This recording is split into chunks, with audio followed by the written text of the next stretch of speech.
So to battle with birds organically to protect the tomatoes, I found this solution, which is first you hang the discs, old discs that you don't listen to or you don't use, on natural fiber cloth such as hemp or some other natural fiber, not plastic please. Plastic is not organic, and these ones confuse the birds.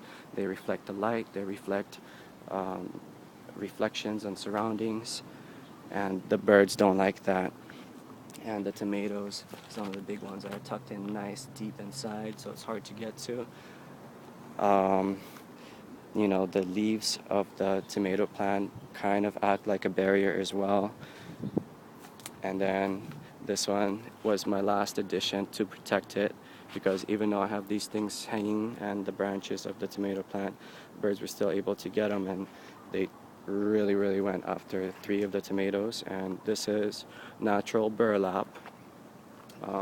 Cost of this one, it's about $8. Bought it at City Mill in Honolulu, and the you know the fineness of it is probably a quarter of an inch squares.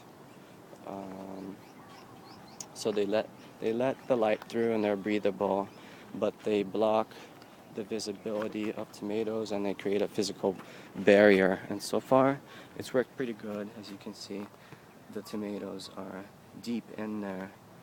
Also, we have little bells that when the wind blows or when the bird lands on like a branch, it's an alarm system.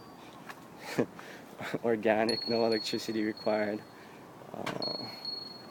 And this is how we've been protecting it. So hopefully the burlap will be a really nice thing to incorporate, and I have a feeling that it will.